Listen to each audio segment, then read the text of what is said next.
नमस्कार, मैं वसंत रावल ज्योतिष विद्या ज्ञान चैनल के अंदर आज मैं आपको बताने आया हूँ भावात भावम ये नियम के तहत 11वें भाव का फलादेश कैसे किया जाता है।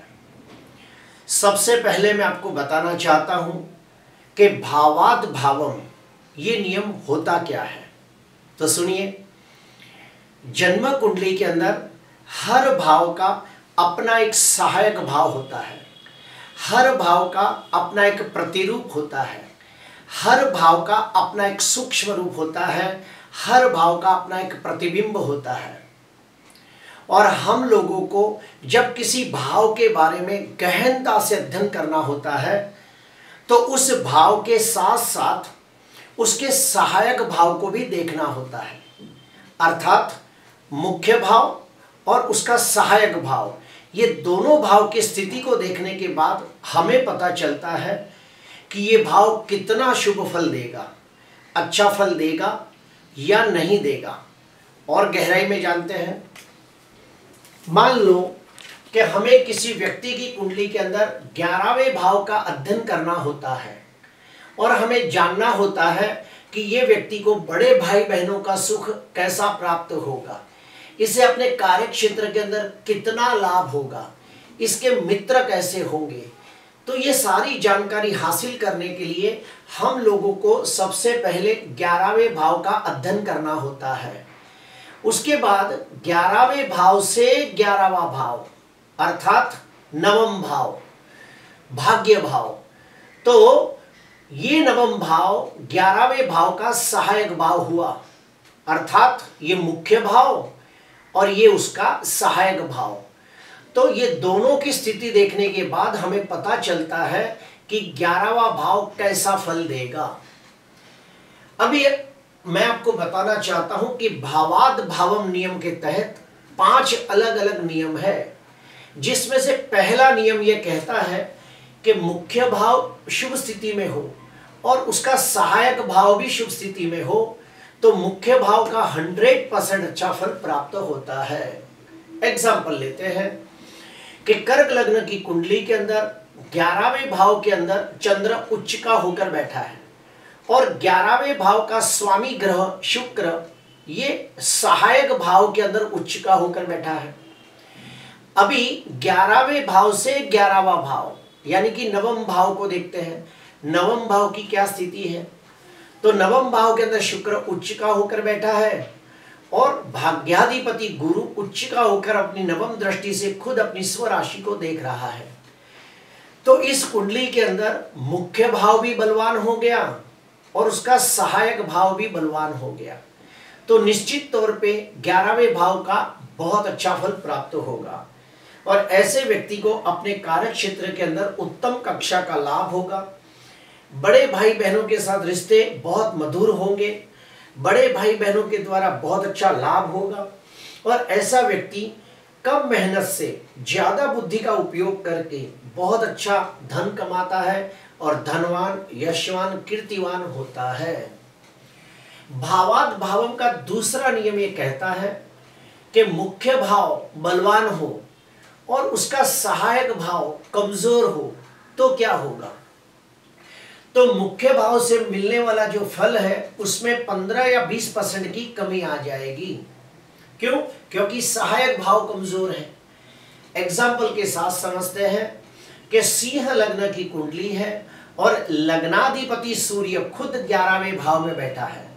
तो सूर्य 11वें भाव में अति विशिष्ट कारक माना गया है और 11वें भाव का स्वामी बुध लग्न भाव में दिग्बली होकर बैठा है, अर्थात पहले और 11वें भाव के स्वामी आपस में एक दूसरे के घर में बैठकर परिवर्तन योग बना रहे हैं। तो निश्चित तौर पे 11वां भाव शुभ हो रहा है। अभी 11वें भाव से 11वां भाव अर्थात नवम भाव, ये नवम भाव 11वें भाव का सहायक भाव है। तो इसकी भी स्थिति को देख लेते हैं। आप देखिए, भाग्य स्थान के अंदर मेष राशि का राहु सर्पदोष बना रहा है और भाग्याधिपति मंगल 12वें भाव के अंदर नीच का होकर बैठा है, अर्थात मुख्य भाव शुभ स्थिति में है और सहायक भाव अशुभ है यानी कि कमजोर है, तो क्या होगा? तो 11वें भाव से मिलने वाला फल 100 में से 15% कमजोर पड़ जाएगा। अर्थात ऐसे व्यक्तियों को अपने कार्य क्षेत्र में अच्छा लाभ तो होगा, लेकिन उसमें काफी सारे विघ्न, अड़चने, रुकावटें और तकलीफें आएगी। ऐसे व्यक्ति को बड़े भाई और बहनों से लाभ तो होगा, लेकिन काफी बार बड़े भाई बहनों के साथ मनमुटाव हो जाएगा। ऐसे व्यक्तियों को मित्र का सुख बहुत अच्छा होगा, लेकिन फ्रेंडशिप में भी हमेशा मनमुटाव चलता रहेगा। अभी हम आते हैं तीसरे नियम के तहत। भावाद भावम का तीसरा नियम ये कहता है कि मुख्य भाव कमजोर हो और उसका सहायक भाव शुभ स्थिति में हो तो क्या होगा?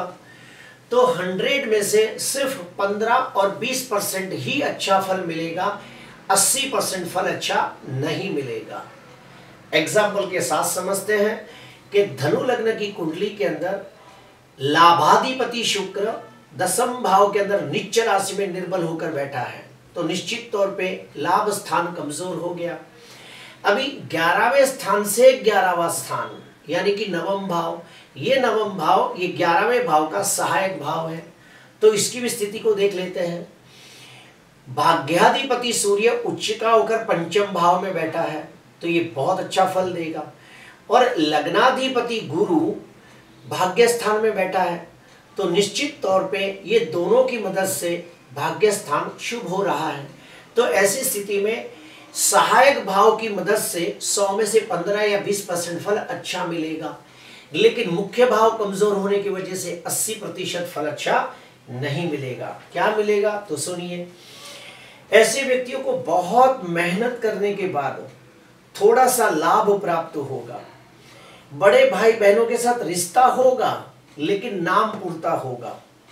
ऐसे व्यक्तियों के मित्र होंगे, लेकिन मित्रों से उन्हें लाभ नहीं होगा, बल्कि हमेशा उनसे टकराव बना रहेगा। अभी आते हैं चौथे पे। चौथा नियम ऐसा है, भावात भावम नियम के अंदर चौथा नियम ये कहता है कि मुख्य भाव भी कमजोर हो और उसका सहायक भाव भी कमजोर हो तो क्या होगा? तो 100% अच्छा फल नहीं मिलेगा, शुभ फल की उम्मीद नहीं की जा सकती। एग्जाम्पल के साथ समझते हैं कि लग्नाधिपति गुरु 11वें भाव के अंदर नीचिका होकर बैठा है और 11वें स्थान का स्वामी शनि भी नीचिका होकर बैठा है, तो निश्चित तौर पे 11वां भाव कमजोर हो गया। और 11वें भाव से 11वां भाव यानी कि नवम भाव, उसकी स्थिति को देखते हैं, तो यहाँ पे वृश्चिक राशि का राहु सर्पदोष बनाता है और भाग्येश नीचिका होकर बैठा है। तो ऐसी स्थिति में हम कह सकते हैं कि इस व्यक्ति का अपने मित्रों से बिल्कुल अच्छा रिश्ता ना होगा, बड़े भाई बहनों के साथ भी रिश्ता अच्छा ना होगा, हमेशा बड़े भाई बहनों से लड़ाई झगड़े होते रहेंगे। व्यापार के अंदर भी बहुत मेहनत करने के बावजूद भी उसकी उन्नति, प्रगति, विकास ना होगा। अभी हम आते हैं 5वें नियम के तहत। तो 5वां नियम क्या कहता है, सुनिए कि लाभाधिपति यानी कि मुख्य भाव का स्वामी अगर सहायक भाव में हो तो राजयोग जैसा फल मिलेगा। तो आप देखिए 11वें भाव का शनि नवम भाव में है, तो राजयोग जैसा फल मिलेगा। दूसरा एक नियम ऐसा है कि मुख्य भाव और सहायक भाव इन दोनों के स्वामी आपस में एक दूसरे के घर में बैठ के परिवर्तन योग बनाते हो तो जबरदस्त राजयोग जैसा फल मिलता है। तीसरा एक नियम ऐसा है कि मुख्य भाव और सहायक भाव इन दोनों के स्वामी स्वगृही, मित्र क्षेत्री, उच्च के होकर केंद्र में, त्रिकोण में या दूसरे 11वें भाव में बैठकर युति, प्रतियुति या दृष्टियोग बनाते हो तो भी बहुत अच्छा फल मिलता है और राजयोग जैसा फल मिलता है। प्रिय दर्शकों, आज के लिए बस इतना ही। आपको अच्छा लगा हो तो जरूर लाइक करना, सब्सक्राइब करना। नमस्कार।